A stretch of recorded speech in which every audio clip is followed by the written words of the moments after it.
Halo semua, selamat datang di Dance Talks Pop oleh Indonesian Dance Festival atau IDF. Dance Talks Pop adalah program publik terbaru IDF, sebuah bincang hangat yang ringan namun mendalam tentang pengalaman dan refleksi para pelaku seni khususnya tari. Dalam memaknai tari dan koreografi, baik di atas panggung pertunjukan maupun panggung pergaulan sosial. Di program ini kami membahas dan mengapresiasi beragam jenis kerja tak nampak yang penuh sukacita juga tantangan balik panggung. Sebab kami percaya bahwa tari untuk semua orang, karena kita semua sebetulnya mengalami dan melakoni gerak koreografi dalam keseharian hidup kita. Selamat datang sekali lagi di acara Dance Talks Pop edisi ke-8. Pada episode kali ini kami berada di set yang berbeda dari biasanya karena sedang tidak berada di Coffee Corner IDF di mana saya dan narasumber berada di lokasi yang sama. Kami sedang ada di Bali, saat ini di dua kafe Smesco Hub Timur di kawasan Nusa Dua Bali. Perkenalkan dulu, nama saya Mitae. Saya akan memoderasi episode ke-8 ini yang akan berfokus mengenai dunia stage management. Saya berkiprah di seni budaya, bidang manajemen produksi dan manajemen panggung. Biasa berkolaborasi dengan sejumlah seniman di teater, tari, musik, juga sastra. Dan menjadi manajer produksi untuk berbagai festival, misalnya Jakarta Content Week, Frankfurter Buchmesse, Jakarta International Folklore Festival, Indonesian Dance Festival atau IDF, etalase pemikiran perempuan, serta menjadi salah satu anggota pendiri Asosiasi Pekerja Industri API Pertunjukan Indonesia. Dan narasumber kita kali ini adalah salah satu presidium API yang beliau juga berpengalaman di dunia stage management, yaitu saat ini saya bersama Mas Johan Didik. Hai Mas Johan. Tapi supaya kita makin kenal, saya mau introduksi tentang Mas Johan dulu ya ke teman-teman. Mas Johan itu siapa sih gitu? Mas Johan adalah seorang profesional serba bisa di dunia pertunjukan dan event. Beliau punya Circle Lighting Indonesia dan co-founder dari Jacob Stage Company Indonesia. Mas Johan punya pengalaman yang luas dalam sistem tata cahaya, produksi panggung, dan manajemen acara. Nah, Mas Johan ini punya sertifikasi internasional sebagai Certified Trainer dan Technical Support Lighting, dan sebenarnya juga narasumber, bikin modul, juga asesor di bidang manajemen panggung. Makanya kali ini kita akan ngobrolnya sama Mas Johan. Dan Mas Johan adalah tokoh utama di industri pertunjukan dan event Indonesia dengan reputasi yang kuat di tingkat nasional maupun internasional. Izinkan saya untuk menyebutkan dulu ya Mas Jo, pertunjukan apa aja tuh gitu. Mas Johan mengerjakan pertunjukan Papatara Humara Dance Company Tokyo, Snuff Puppets Melbourne, Teater Garasi, Teater Koma, Teater Gandrik, Koetnika, Padepokan Bagong Sudiarja. Terus untuk nama-nama event internasional ini pasti teman-teman ngeh gitu ya, ada DWP, ada Soundernalin, ada With The Fest, Ultra, Guns N' Roses. Terus Mas Johan jadi stage manager dan technical director buat beberapa festival yang akan ku sebutkan. Big West Melbourne, Asia, Sid Dance Seoul, Shizuoka Performing Arts Festival, Edinburgh Fringe Festival, nah, banyak banget gitu. Jadi kita akan ngobrol sama Mas Johan beberapa waktu ke depan tentang stage management gitu ya. Nah, dari nama-nama itu, terus tadi juga aku sebutkan Mas Johan memang role model dan narasumber di Indonesia dalam seni pertunjukan. Ya dalam dunia stage management namanya nggak bisa dilepas dari namanya Mas Johan gitu. Boleh ceritain nggak sih Mas pengalaman Mas Johan sehingga tiba di pencapaian ini? Iya, sebenarnya cukup unik ya. Kenapa saya tiba-tiba ada di seni pertunjukan atau di stage management gitu ya. Dulu sih awalnya di seni pertunjukan pertama kali saya berkecimpung di bidang musik gitu ya. Mengerjakan beberapa musik untuk kelompok teater waktu itu, dan akhirnya lama-lama menjadi tertarik gitu kan dengan seni pertunjukan gitu ya, dengan teaternya, dengan pertunjukannya itu. lalu mencoba menjadi aktor, menekuni keaktoran cukup lama, kemudian menekuni penyutradaraan cukup lama juga gitu ya, sampai akhirnya tertarik untuk mengelola di balik layar. Bagaimana sih mengelola pergerakan atau persiapan-persiapan di balik layar, mulai dari persiapan set properti, bahkan kemudian mengerjakan lighting gitu ya, mengerjakan lighting itu sendiri. Itu menjadi suatu ketertarikan bagi saya gitu. Bukan di atas panggungnya tapi di balik layarnya gitu, karena ya tantangannya cukup cukup menarik, cukup unik karena kita bekerja sebagai hantu dalam arti eh, orang-orang yang nggak kelihatan di atas panggung gitu kan, tapi dirasakan oleh penonton, tapi dinikmati oleh penonton gitu ya. Itu menjadi sesuatu yang unik dan menarik gitu. Sehingga akhirnya saya menekuni kegiatan atau profesi di stage management, di manajemen panggung gitu ya.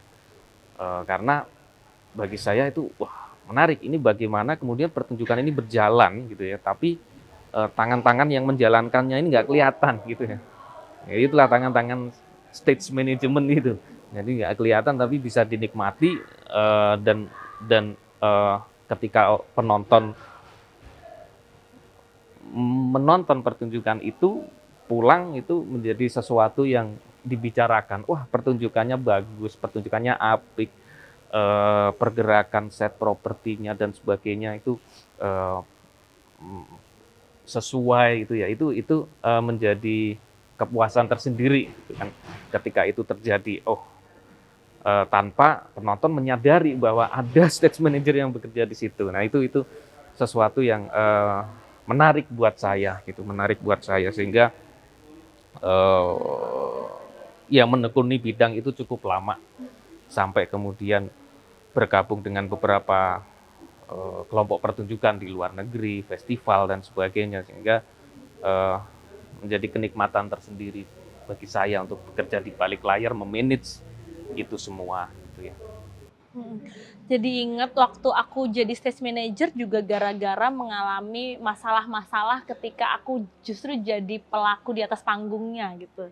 Jadi pas kan aku sering di calling jadi tambahan penari misalnya gitu ya. Terus yang ini yang ngatur jam aku sehingga di callingnya di jam 1 pagi ini siapa sih gitu misalnya. Terus kenapa sih gue di calling jam segini gitu. Terus oke, so aku baru paham bahwa di situ dalam situasi itu tidak ada stage manager gitu. Terus oke, akhirnya aku mencari tahu stage manager ngapain aja ya itu, tapi itu udah lama sekali waktu masih SMA. Nah, eh, dulu aku nari, lalu aku jadi stage manager, manajer produksi juga, dan tadi aku menyebut juga aku pernah juga bekerja dan sampai sekarang bersama-sama dengan teman-teman Indonesian Dance Festival. Misalnya di IDF nih ya Mas. Di IDF itu yang kerja aku ingat banget 2022 itu bisa sampai 250 orang gitu ya. Itu kita sebut aja ada kru, ada penata cahaya, ada penata suara, ada di balik itu semua terus ada stage manager gitu yang tadi seneng banget Mas Johan menceritakan tentang orangnya nggak kelihatan gitu ya, tapi pekerjaannya dinikmati oleh semua yang terlibat gitu. Hari ini kita akan ngobrol fokus tentang stage management itu. Dan kalau tadi Mas Johan ku bacakan pengalamannya, Mas Johan juga cerita melakukan banyak hal yang adanya internasional dan di luar negeri. Kalau gitu di Indonesia, seberapa besar pengakuan stage manager sebagai profesi? Iya, sebelum ke sana saya sedikit flashback ya. Waktu saya masih aktif di dunia stage management gitu. Memang tantangannya waktu itu cukup berat gitu ya, cukup berat dalam arti begini. Ketika stage manager masuk ke dalam sebuah produksi pertunjukan yang mana ini merupakan hal-hal yang sifatnya lebih modern ya, lebih modern dalam arti ini adalah pengelolaan pertunjukan dengan cara modern. ada stage manager gitu ya. Walaupun sebenarnya di dunia pertunjukan tradisi pun ada fungsi itu dengan nama yang lain tentunya gitu ya. Cuman ketika ada istilah stage manager, ini menjadi hal baru gitu ya di dunia seni pertunjukan waktu itu. Ya cukup menjadi tantangan karena belum banyak seniman yang aware tentang kebutuhan itu, belum banyak tim-tim produksi yang aware akan kebutuhan itu, masih dianggap sebagai cuman kru pembantu, cuman pelengkap buat disuruh-suruh atau pembantu umum dan sebagainya. Itu cukup saya alami gitu. Stage manager tidak jauh dari hal-hal seperti itu. Ketika kemudian kita mencoba mentreatment apa yang seharusnya kita treatment gitu, tantangannya cukup berat. Kenapa? Karena memang stage manager ini kan kemudian mengatur hampir segala lini produksi di pertunjukan itu ya, dalam arti ngatur jadwal, pasti semua jadwal kita atur, kan orang-orangnya jadi kita atur, senimannya kita atur, aktornya kita atur, penarinya kita atur gitu kan, jadwalnya ini dan sebagainya. Pada saat latihan pun kita menjadi menjadi pimpinan latihan lah ya, di bawah sutradara, mengatur bagaimana jalannya latihan. Bagaimana jalannya pertunjukan kita atur, semuanya harus sesuai dengan calling cue-nya stage manager. Ini kan hal baru gitu ya. Ini hal baru pada waktu itu. Sehingga belum banyak seniman yang mau menerima itu. Terutama seniman tradisi ya. Enggak, semuanya harus berdasarkan calling dari koreografernya gitu, atau calling dari sutradaranya. Itu masih Pemilik sanggar itu masih kuat gitu kan. Itu tantangannya waktu itu. Yang terjadi sekarang sebenarnya cukup menggembirakan ya, cukup menggembirakan karena udah ada awareness, udah ada kesadaran, udah ada kebutuhan, udah ada kesadaran akan kebutuhan itu, udah ada knowledge tentang itu ya. Pelaku pertunjukan apalagi saat ini banyak pertunjukan musikal modern apa dan sebagainya ala Broadway, dan mereka udah aware gitu bahwa ada fungsi stage management, ada seorang stage manager yang akan mengatur semuanya. Nah ini saat ini kalau bagi saya cukup menggembirakan ya, dalam arti udah diakui di dunia seni pertunjukan. Bahkan tidak jarang gitu di dunia yang bukan seni pertunjukan ya, misalnya kayak event, MICE ya, event-event corporate misalnya, bahkan wedding, bahkan birthday party itu ada kebutuhan itu. Stage manager, harus panggil stage manager dong untuk running show, harus panggil stage manager dong untuk calling cue dan sebagainya. Acara dinner aja sekarang ada stage. Iya, gitu. Apalagi event-event event spot gitu. Itu opening ceremony dan sebagainya, itu kebutuhan itu cukup vital gitu. Jadi demand di masyarakat ya, di kebutuhan masyarakat di seni pertunjukan dan yang lainnya itu udah ada pengakuan untuk itu. Jadi sebagai seorang manajer sudah menjadi sebuah profesi yang dibutuhkan. Nah ini menurutku suatu progres yang cukup baik sekali sekarang itu ya. Iya. Nah, kalau di Indonesia dengan pengakuan yang begitu, terus tuntutan profesi stage manager ini sejauh mana? Nah, tentunya ketika ini sudah menjadi profesi yang diakui gitu kan. Bahkan sekarang negara aja sudah mengakui profesi stage manager gitu kan. Kalau kita mau ngomong buktinya apa? Ya sekarang udah ada SKKNI ya, standar kualifikasi kerja nasional Indonesia, itu yang ada profesi stage manager di situ. Itu udah diakui oleh negara, udah diakui oleh masyarakat gitu ya. Masyarakat yang membutuhkan gitu ya. Sehingga kebutuhan akan stage manager yang kompeten diperlukan. Kompetensi stage manager itu diperlukan. Tidak hanya istilahnya tidak asal lahir jebret, mak betunduk, tiba-tiba jadi state manager, ya tentunya akan cukup beresiko sekali. Ya sah-sah saja, siapapun boleh jadi state manager, gitu ya. Cuman memang kemudian ketika kita ada di profesi itu ya kompetensinya mesti dituntut, gitu kan. Siapapun boleh jadi dokter, sekolah dokter harus, itu kan lulus sebagai sarjana kedokteran harus, koas harus, praktek harus, gitu, dapat sertifikasi dokter harus. Nah itu kompetensi profesi, gitu kan. Demikian juga state manager, gitu kan, dia harus punya harus bisa dipertanggungjawabkan sebagai seorang state manager, harus punya kompetensi yang dituntut oleh profesi state manager itu. Apa aja tuh Mas kompetensi stage manager? Ya tentunya kalau kita ngomong dimensi kompetensi cukup luas ya, cukup bukan luas tapi panjang gitu ya. Harus punya task skill, harus punya task management skill, harus punya contingency management skill, harus punya transfer skill, harus punya job rules environment skill gitu ya. Aku takut kayak silabus waktu aku biptek dulu. Iya. Soalnya saya asesor. Oh iya benar. Iya Mas Johan soalnya juga yang bikin modul, juga kadang jadi narasumber dari BIMTEK-nya, dan dia asesor juga gitu ya di sertifikasi stage manager di Indonesia gitu. Oke.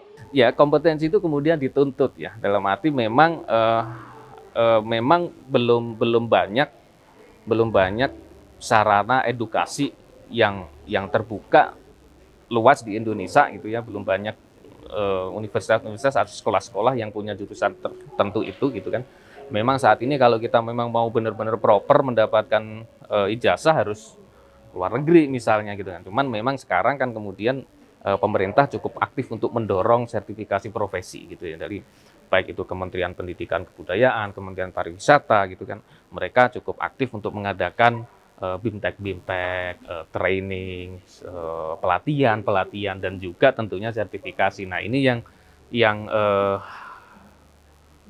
salah satu sarana untuk dikejar sebenarnya untuk sebagai seorang yang berada di profesi itu. Gitu. Tapi kan akses untuk menuju ke BIMTEK tersebut gitu ya kan juga nggak masif. Karena itu tadi kita misalnya tahu ini hal yang baru, ketika itu menjadi kompetensi yang diakui dan harus ada tesnya dan seterusnya gitu.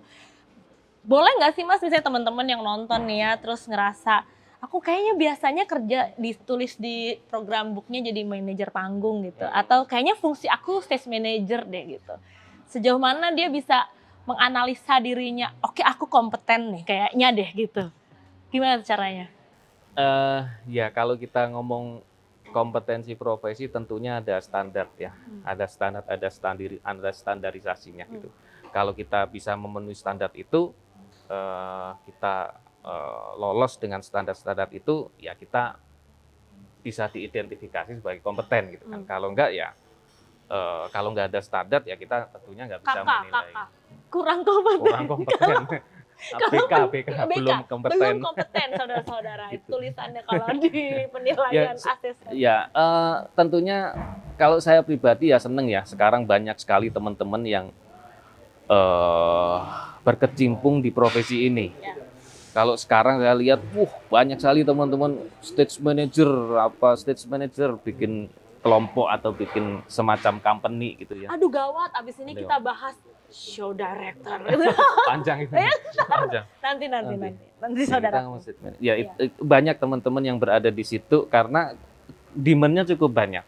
Kebutuhan cukup, tadi juga saya sampaikan ada tidak hanya seni pertunjukan gitu, tapi MICE, event, dinner Mas, beneran makan malam tuh ada SM-nya gitu sekarang kan. Gitu. Ada SM-nya wedding, ada SM-nya. Jadi demand-nya cukup banyak, cukup variatif gitu kan, dan pelakunya sekarang juga cukup banyak gitu kan, cukup banyak gitu. Nah itu ini menjadi indikasi positif sebenarnya. Tinggal kemudian bagaimana rekan-rekan yang bergerak di profesi ini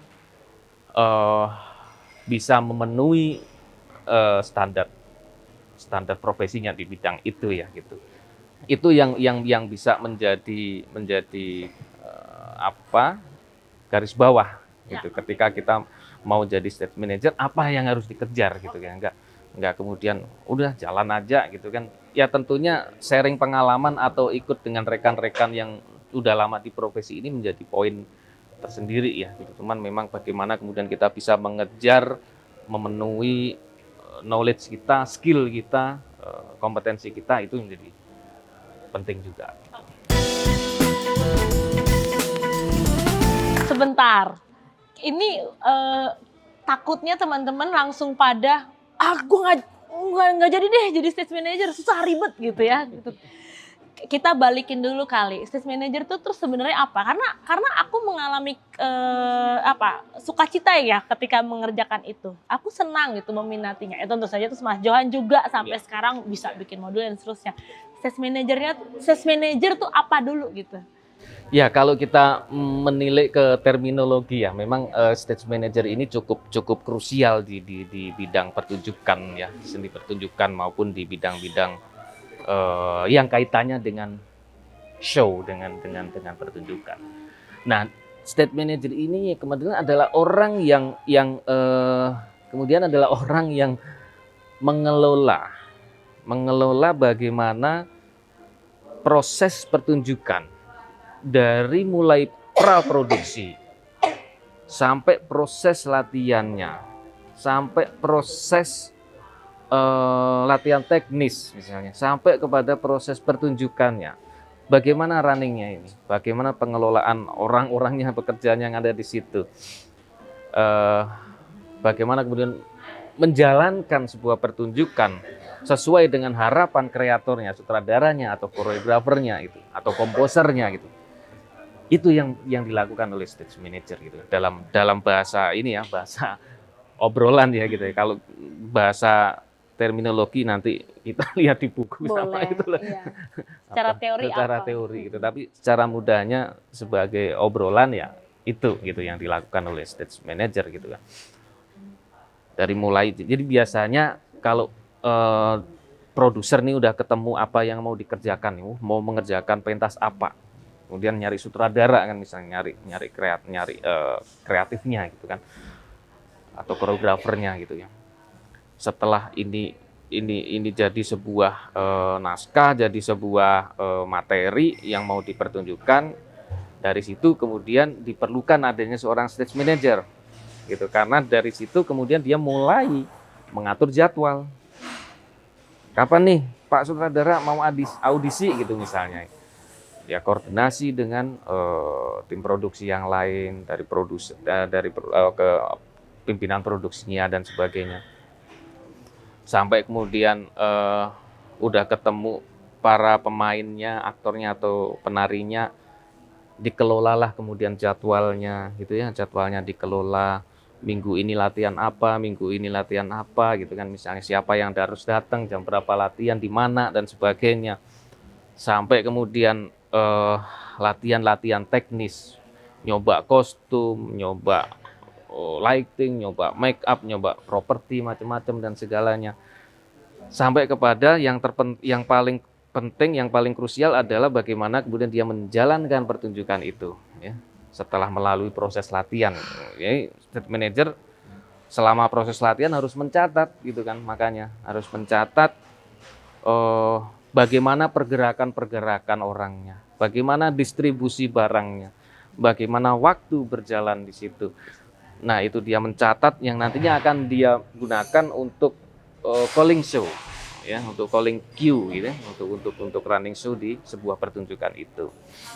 Nah disitulah saatnya dia tampil nih di pertunjukan, tampil bukan di atas panggung ya, tapi di balik layar dibuka, musik mulai, lighting mulai, tarian muncul, adegan muncul dan sebagainya sampai layar ditutup. Itu yang menggerakkan, yang menjalankan seorang stage manager gitu. Itu pentingnya seorang stage manager, kemudian ya memang dia harus benar-benar mengikuti dari proses awal mula praproduksi sampai pertunjukan gitu. Gitu. Posisinya di sebelah mana sih sebenarnya stage manager ini? Maksudnya duduknya, posisinya kan Gimana ya? Di sebuah struktur gitu pertunjukan ya. Dari misalnya tadi sebuah festival yang orangnya 250 orang. Tahu aku kan misalnya dia bahkan ada di tengah-tengah ya. Ada di segala menjadi perantara Ya, dari segala kalau kita orang gitu. bicara masalah posisi kaitannya dengan manajerial, manajemen gitu ya. Jangan lupa Memang nanti posisi beneran ya Mas. posisi- Ya, posisi duduk di mana ya. tergantung selera kali Iya. itu. Eh, jadi dia harus apa? Nah ini stage manager itu salah satunya kita menyebut sebagai apa? Chain of communication ya, rantai komunikasi di bidang pertunjukan ya. Jadi dia berada di tengah, bagaimana dia harus berkomunikasi dengan orang-orang produksi, misalnya pimpinan produksi itu ya, production manager, kemudian bagaimana dia kemudian juga berkomunikasi dengan orang-orang di bidang teknis.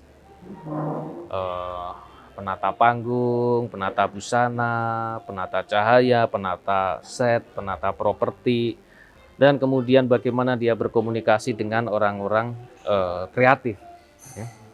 Desainer-desainernya, lighting designer, kostum designer, set designer gitu ya misalnya, sutradara, aktor dan sebagainya. Jadi dia yang mengkomunikasikan semua ini supaya berjalan gitu kan. Misalnya contoh kasusnya di sebuah latihan nih, sebuah latihan stage manager mencatat adegan latihan, terus di situ kan nggak setiap hari orang-orang datang ya, nggak setiap hari lighting desainernya datang, nggak setiap hari orang propertinya datang, mereka bekerja di workshop masing-masing atau malah ada yang di pertunjukan yang lain. Nah, Untung nggak datang semua, habis konsumsi budget Itu. nanti. ya itu makanya. Jadi disitulah kemudian pada saat proses latihan dia mencatat gitu kan. Oh, sutradara saat ini butuh kostum ini, saat ini butuh lighting begini. Itu dia catat, dia komunikasikan ke apa namanya lighting Penata desainernya, terkait, penata terkaitnya itu, atau oh ini besok pada saat latihan butuh properti ini harus beli. Nah dia ngomonglah sama orang produksi ini, wah perlu beli ini nih buat latihan berikutnya. Jadi komunikasi itu yang menjalin si stage manager. Jadi dia berada benar-benar di tengah rantai komunikasi yang bisa berkomunikasi dengan berbagai pihak gitu kan. Disitulah posisinya seorang stage manager gitu kan. Nah kalau kaitannya dengan posisi beneran saat pertunjukan Iya, gitu, ini ada beberapa Iya. ada Mazhab. beberapa mazhab, Iya. beberapa style, beberapa Iya. tipe. Kalau memang tidak ada keharusan, tidak ada hukum yang berlaku dengan straight gitu ya dengan ini.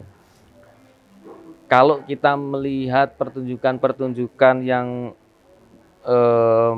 mazhab UK atau British atau Australia gitu ya, biasanya mereka stage manager itu berada di left wing ya, di wing kiri ya. Di situ ada namanya prom corner gitu kita menyebut itu. Biasa kalau di beberapa negara biasa menyebutnya prom corner atau prom side gitu ya. Di situ kenapa di situ disebut prom corner atau prom side? Di situ stage manajernya duduk di situ dengan prom booknya, dengan kitabnya prom booknya itu, duduk di situ menjalankan show. Calling cue-nya dari situ gitu ya. Nah, di situ posisi salah satu posisinya seorang stage manager di situ. Nah, kalau posisi yang lain pada saat running show, kalau kita melihat banyak pertunjukan Broadway gitu kan di US gitu kan, mereka kebanyakan berada di front of house ya, berada di depan di ruang kontrol melihat panggung secara keseluruhan, dia calling cue dari situ. Dan ini yang banyak diterapkan di berbagai negara juga gitu ya. Cuman kembali lagi pada masalah kebutuhan. Yang pertama adalah kebutuhan, yang kedua adalah kenyamanan dan kebiasaan. Gitu ya. Mungkin kalau di British butuh di situ ya, butuh di samping panggung karena banyak sekali adegan-adegan yang benar-benar textbook. Bayangin kalau mainin naskahnya Shakespeare gitu kan, saya segini ya, namanya manusia punya lupa gitu kadang-kadang gitu. Kalau di situ statementnya bisa langsung jadi pembisik gitu kan. lain gitu kan, lain apa berarti ada yang lupaan dia bisa langsung jadi pembisik gitu. Ya itu salah satu fungsi juga kenapa ada di situ. Kalau latihan udah ada panggung, ini kan terminologi di mana kata stage manager ada kata panggung di situ. Terus kadang-kadang orang tuh jadi salah gitu tuh Mas. Oh kerjaannya pas ada panggungnya doang gitu. Tapi kan sebenarnya bahwa kompetensi yang tadi dijelasin ada 5 dan keberlangsungan pelayanannya ya dari sejak bahkan di calling, mengatur jadwal latihan, pada saat latihan mencatat dan seterusnya gitu. Ya ini satu pengalaman menarik ketika saya berada di teater Garasi Jogja ya, cukup lama saya di teater Garasi. Sutradaranya yang di sana namanya Mas Yudi Ahmad Tajuddin. Beliau kalau udah punya ide atau bahan garapan, bahkan belum casting nih, masih dalam tahap apa namanya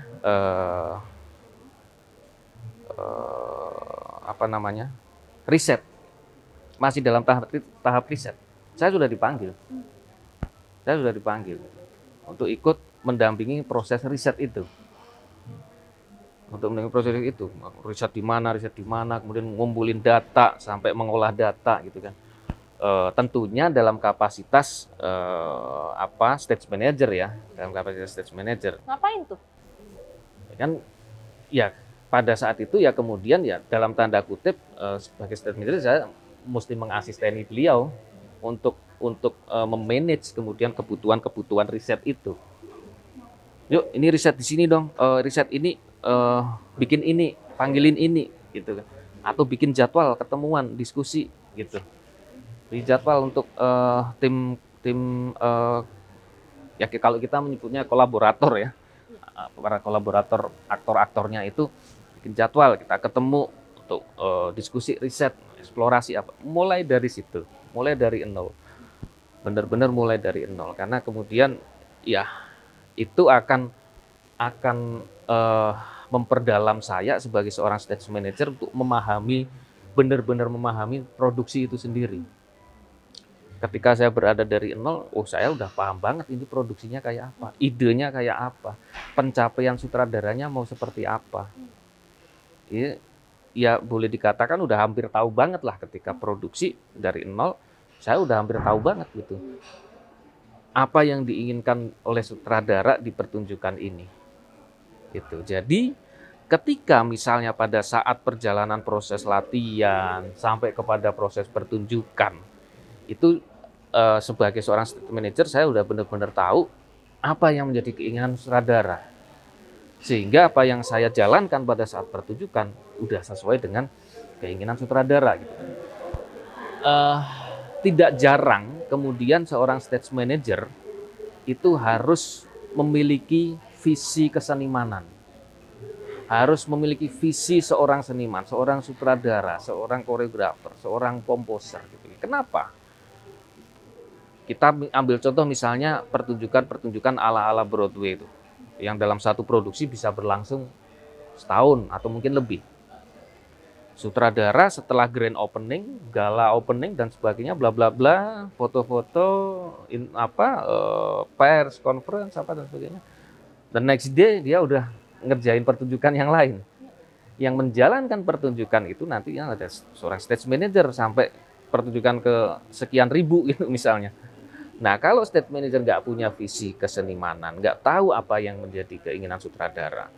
Kalau misalkan ada troubleshooting, ada case, ada sesuatu, accident atau insiden, dia tahu harus bagaimana, troubleshootnya bagaimana, arahnya bagaimana supaya tetap menjaga ranah-ranah artistik, ranah-ranah desain, ranah-ranah kreatif, gitu, nggak melenceng dari apa yang udah dijadiin sama si sutradara, gitu. Tapi pada saat latihan, apa boleh dia dalam visi kesenimanannya itu terus cross function gitu? Nggak boleh kan? Gitu. Ke para penata gitu. Ya, ruang yang berbeda. Jadi seseniman-senimannya saya, gitu, ketika saya jadi stage manager, saya harus menahan diri untuk tidak berada di ranah kreatif. Karena itu udah bukan pekerjaan saya sebagai seorang stage manager. wah ini bro adegannya walaupun udah akrab nih sama sutradaranya, udah ikrip lah. Bro kok menurut aku ini blockingnya nggak oke ya, nggak boleh. Ini mestinya nggak boleh, karena itu udah ranah kreatif. Stage manager nggak boleh kesana. Kecuali blocking nggak oke-nya karena ranahnya misalnya pertimbangan teknis berdasarkan catatan teknis. Betul. Kalau itu bisa, justru itu tugasnya, gitu kan. Atau si aktor ini tidak sesuai dengan semestinya. Latihan kemarin dia di sini loh. Kemajuan, kemajuan apa? Kemajuan itu apa? Terlalu masuk. Kok kemajuan ya? Iya, itu maksudnya. Itu, jadi lebih ke teknis ya, teknis. Karena stage manager ya pekerjaannya di ruangan teknis, bukan di ruangan kreatif. Itu yang kadang-kadang salah kaprah, gitu, salah kaprah. Jadi mentang-mentang stage manager, wah, menjadi memang dia tangan kanan sutradara, tapi bukan berarti dia sutradara, gitu ya.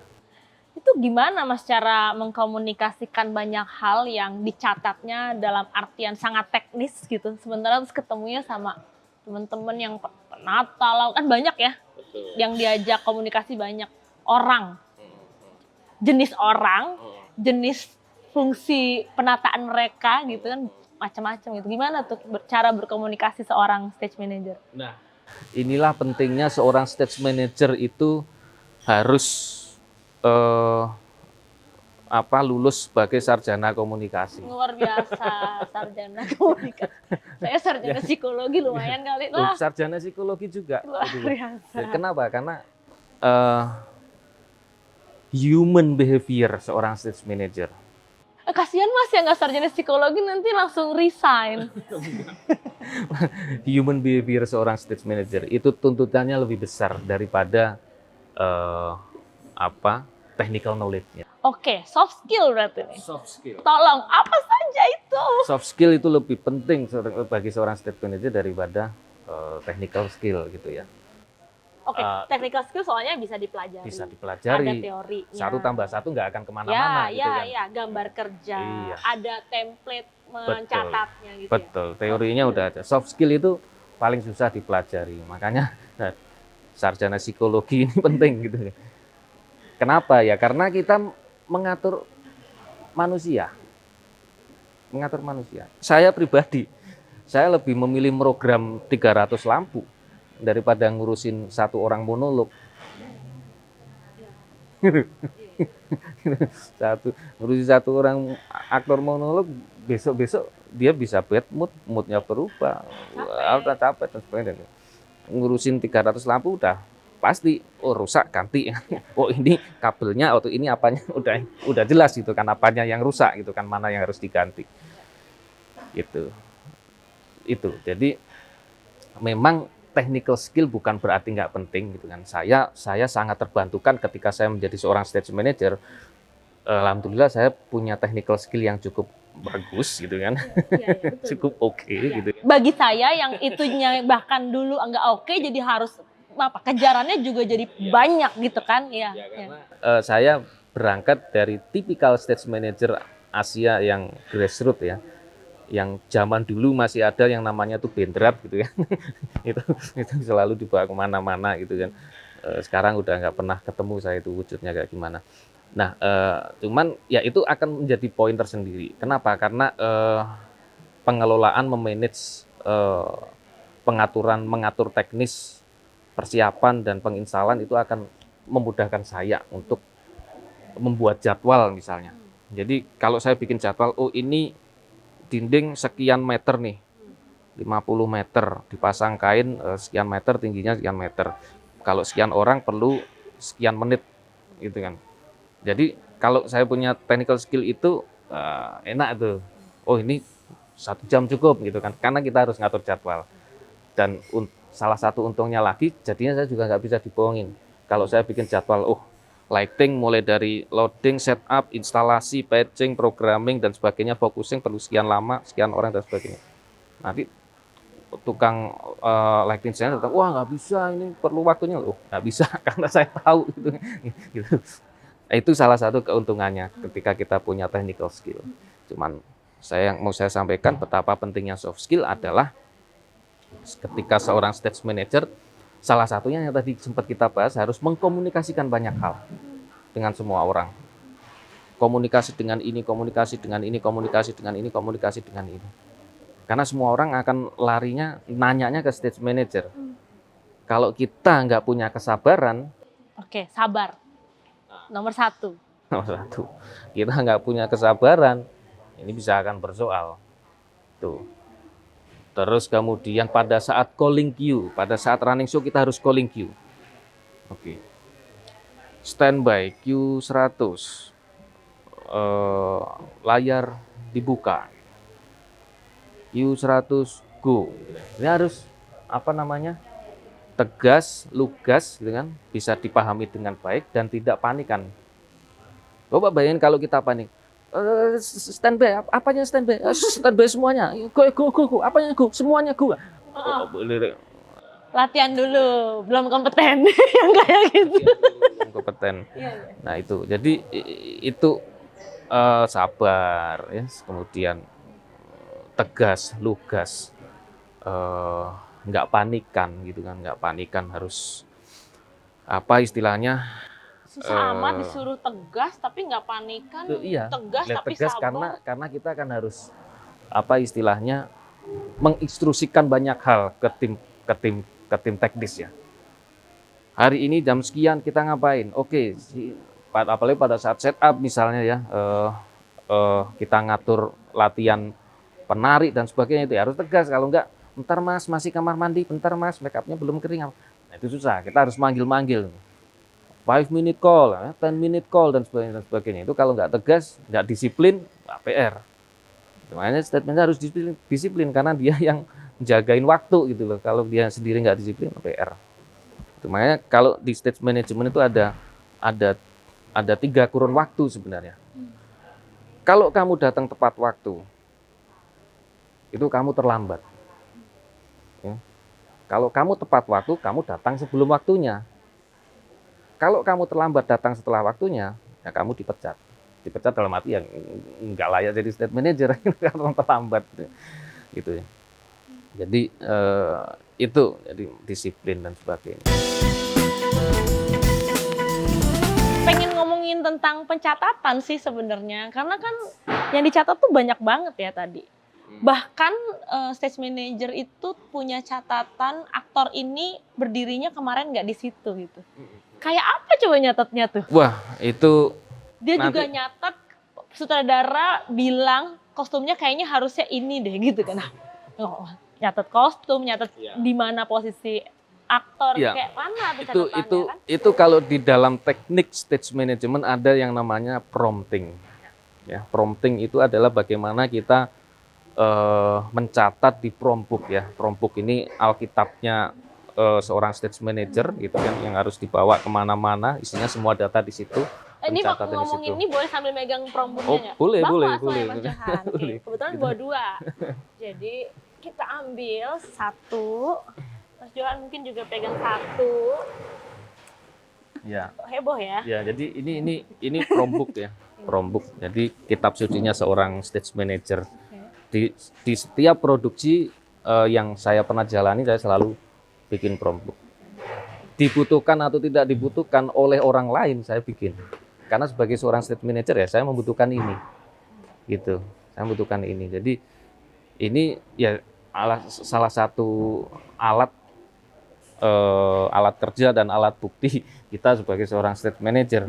Karena semua data ada di situ, mulai dari naskah, kemudian kontak-kontak penting, sampai kemudian desain-desain, sampai kemudian pergerakan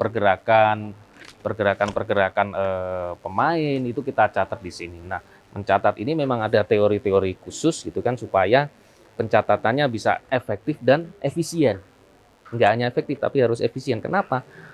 Kita seringkali nyatet nggak lihat. Maksudnya nggak lihat. Betul. Karena kan Catat, sesuatu sedang terjadi kan di depan. Terjadi gitu kan. Nyatet cepet. Kalau kita nyatetnya nggak rapi dan nggak punya trik khusus gitu kan, kaget sendiri kita dengan catatan kita gitu, kalau saking amburadulnya. Nah, biasanya kita punya legend ya, punya simbol-simbol Legenda. legenda ya, punya simbol-simbol yang selalu kita gunakan pada saat kita mencatat. Dan biasanya itu tipikal. Saya kalau bikin simbol, bikin legend selalu begitu. Gitu dari tahun ke tahun, dari produksi ke produksi gitu. Supaya saya, tim saya dan orang-orang yang diproduksi saya udah hafal. Karena ini nggak hanya kita yang baca. Mungkin asisten kita, mungkin kru, mungkin teman-teman yang lain. Mungkin bingung ya teman-teman, apa sih ngomongin legend gitu. Terus nyambungnya kayak legenda Timun Mas gitu. Enggak, bukan itu, tapi tentang pencatatan yang tadi prompting cepat yang Mas Johan ceritakan itu ada trik khusus yang emang ketika dia harus cepat-cepat mencatat gitu kan, misalnya tanda panah untuk menyatakan arah pergerakan. Betul. Misalnya, atau misalnya ketika menggambar meja atau kursi, bukan meja sama kursi juga yang digambar, tapi misalnya hanya memberi kode, misalnya gitu di dalam tulisannya atau gambarnya, hal-hal yang kayak gitu maksudnya. Mitai berjalan ke arah meja itu kan lama. Kita pakai simbol udah cepat. M dilingkari adalah Lingkarin, mitai. panah terus gambar meja. Ya, Misalnya. gitu, ya. Penasaran? Nanti ada Nanti gambarnya. ada gambarnya. kursusnya. Ya, ada kursus, jadi kita nggak mau ngasih lihat gambar saudara-saudara, tapi ikut kursusnya ya, gitu Mama. Baik. Nanti Oke. tapi kita kasih lihat gambarnya. Ya, oke. Iya. Mas, ini kalau kerja kemana-mana bawa segepok gini. Ini kan udah 2024 nih gitu. Oh, sekarang Luar biasa. teknologinya berkembang. Baik. Ada software-software yang bisa kita bikin prompt secara digital. Keren. Misalnya Q2Q gitu ya, kalau teman-teman mau lihat itu kita bisa bikin prompt secara digital. Jadi udah paperless. Dulu ini termasuk kecil ini ya. Kalau saya naskahnya misalnya kayak Oke, ini pertunjukan durasi berapa nih? kalau ini sih sebenarnya nggak menentukan durasi ya sebenarnya. Karena kan menentukan- banyak dokumennya iya, penataan gitu. Ya, misalnya kalau di beberapa pertunjukan pernah ada yang sampai segini saya bawa promptnya gitu kan. Karena naskahnya tebel, dokumennya banyak gitu ya. Latihannya Panjang gitu.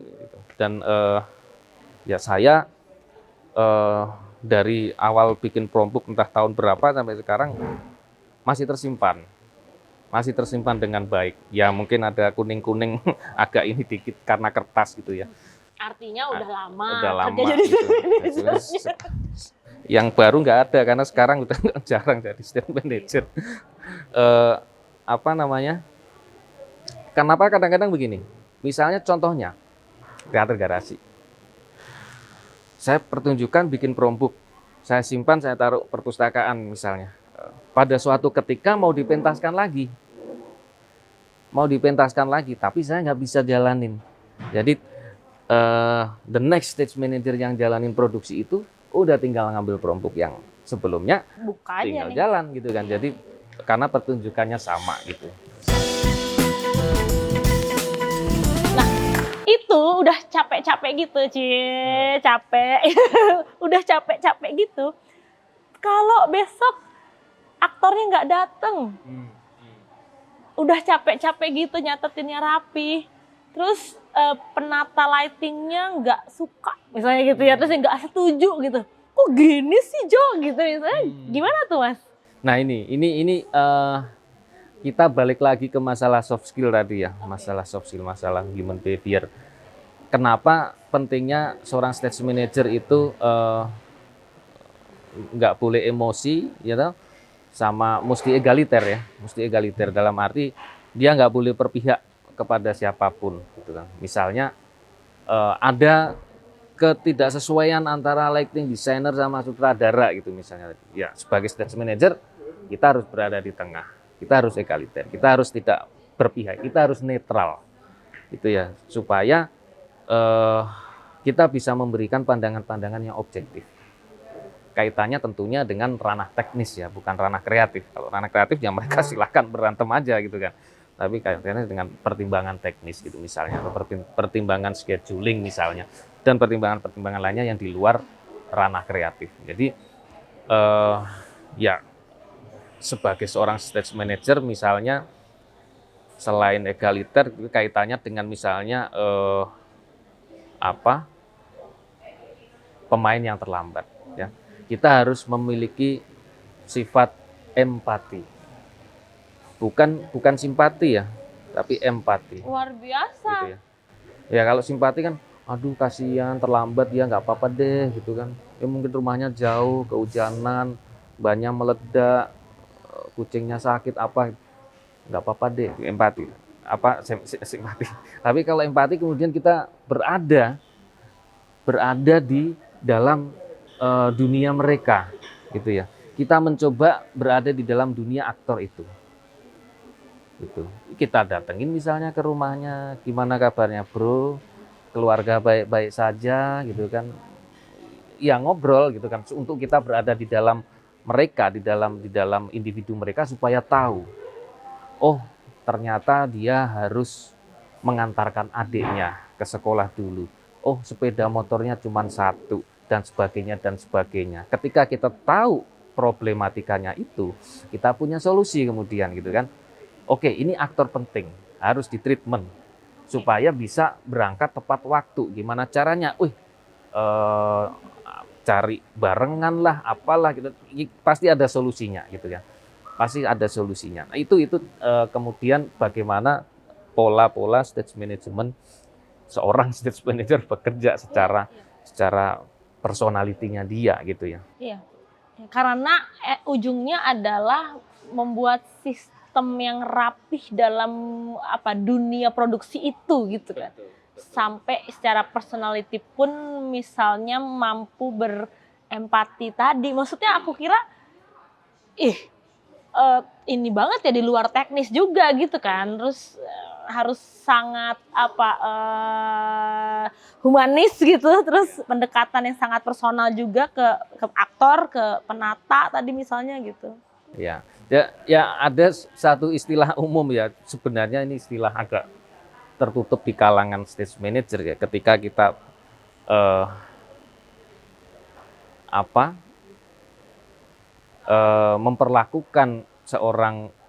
memperlakukan para pemain atau penari atau aktor ya, kita seolah-olah ya kita men-treat them like a baby gitu ya. Kita seolah-olah memperhatikan mereka selayaknya baby gitu. Cuman ya itu dalam tanda kutip ya, bagaimana kemudian kita mengencourage troubleshooting yang ada di masalah personality gitu aja. Ya makanya memang tugas terberat seorang stage manager justru berada di masalah yang non teknis ini, masalah humaniora ini, masalah sosial ini. Makanya kita ya tadi sudah communication skill ya kan, psikologi, social skill gitu kan, politik ya kan, karena kita harus ke rumahnya konseling. Ya itu yang dilakukan stage manager gitu kan. Oke. Itu yang dilakukan stage manager gitu. Mas sendirian ngerjain itu? Nggak mungkin. Nah itu, caranya gimana? Nggak mungkin sendirian. Dalam membentuk tim, ada apa aja dalam timnya? Ya, namanya stage management ya. Ya. Manajemen itu kan nggak mungkin satu orang. Ya. Kenapa namanya manajemen? Karena berarti ada banyak hal yang harus di-manage. Kita nggak mungkin bekerja sendirian sebagai seorang stage manager. Kita harus punya tim yang kuat, harus punya tim yang solid, harus punya tim yang kemudian punya visi yang sama, punya pandangan yang sama gitu ya dengan kita gitu kan. Jadi kenapa? Karena misalnya saya sebagai stage manager, saya harus punya asisten, saya harus punya deputi, saya harus punya kru dan sebagainya, yang semuanya harus memiliki visi yang sama, memiliki cara kerja yang sesuai dengan apa yang kita terapkan gitu ya, sesuai dengan apa yang kita train gitu kan. Itu yang susah gitu ya. Itu yang susah ya. Tidak mudah untuk menemukan tim yang solid ya. Dan saya pun cukup lama dulu untuk punya tim yang solid gitu ya. Enggak mudah, dan enggak cepat gitu, karena ketika saya punya tim stage management, semua yang berada di tim saya harus punya pandangan sebagai seorang stage manager. Walaupun dia asisten stage manager, walaupun dia deputi, walaupun dia kru, Semua harus punya pandangan stage manager. Kenapa? Ya, eh, nggak selamanya kita berada di situ. Dalam arti berada di tempat latihan atau bahkan berada di pertunjukan itu sendiri. Saya pernah punya pengalaman pada saat pertunjukan berlangsung, hampir sebagian besar kru kena cikungunya. Itu waktu kita ada produksi dengan Papatara Humara Dance Company Tokyo itu. Ya, cukup susah gitu kan. Kalau saya tahu sendiri nggak bakal bisa jalan ini show-nya gitu. Makanya tim saya harus tahu juga apa yang saya lakukan. Makanya prompuknya jadi penting karena semuanya harus tahu apa yang terjadi di pertunjukan itu.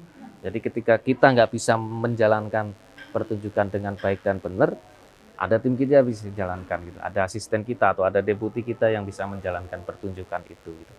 Pernah suatu ketika lagi misalnya saya harus ada acara keluarga mendadak gitu kan, harus meninggalkan pertunjukan.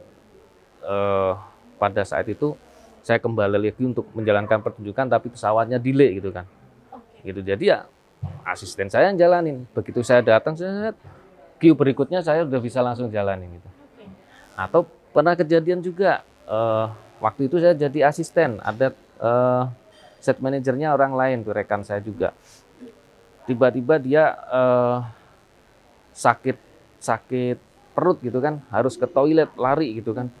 Saya dari panggung langsung lari ke bawah, langsung calling cue berikutnya udah dengan serta-merta gitu. Karena dari awal saya ikut memanage pertunjukan itu bersama dia menjadi asisten. Bukan melakukan pekerjaan tim itu ya berdampingan gitu bersama-sama. Ya, oke.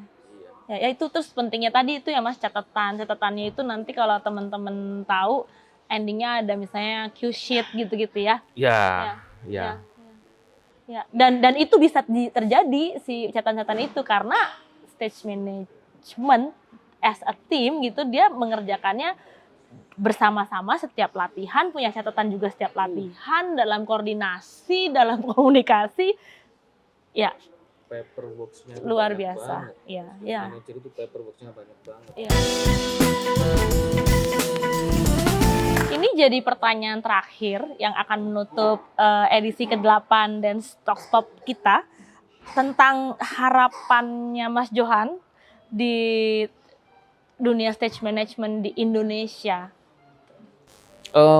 Waduh, pertanyaannya berat. Iya. Harapan.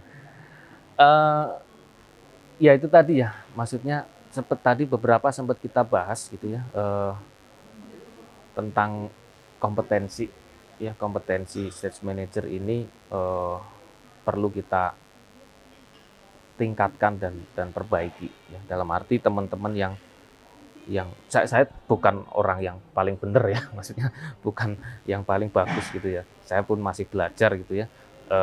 Apalagi dengan kita tahu yang udah diakui aja mazhabnya banyak yang beda-beda gitu kan ya Mas. Bicara kanan kiri aja belepotan gitu. Jadi itu maksudnya kita benar-benar mengejar kompetensi dengan baik, knowledge-nya kita building dengan baik, skill-nya kita building dengan baik gitu ya. Sehingga market atau demand atau masyarakat yang membutuhkan profesi stage management ya bisa punya trust yang baik, punya tingkat kepercayaan yang baik terhadap profesi ini, sehingga ya apa istilahnya profesi ini bisa benar-benar mendapat porsinya ya, porsi yang sesuai gitu ya, porsi yang sesuai di segala hal gitu ya. Kalau kita lihat memang di stage manager di luar itu kan memang level prestisnya memang cukup bagus gitu, cukup baik gitu ya. Porsinya cukup baik gitu, pengakuannya cukup baik. Kita ya kita akan ke sana lah, harapannya kita akan ke sana. Pemerintah saya pikir juga punya peran gitu kan untuk membangun iklim yang bagus. Teman-teman di stage management juga harapannya bisa menciptakan iklim profesi yang bagus sehingga generasi-generasi yang muncul kemudian sudah mendapatkan pengetahuan yang benar, sudah mendapatkan apa istilahnya kebiasaan-kebiasaan yang benar, sudah mendapatkan cara-cara yang benar gitu kan, nggak ya beberapa kita akui masih beberapa mazhab lama masih masih belum sinkron gitu ya dengan apa yang seharusnya dilakukan oleh seorang stage manager gitu. Itu aja sih. Oke, terima kasih banyak Mas Johan atas waktunya. Senang sekali bisa bersama-sama di Bali. Ya, jadi bisa ngobrol gitu. Terus terima kasih juga buat semua teman-teman IDF. Saya Mitae dan Mas Johan undur diri. Sampai jumpa di episode selanjutnya.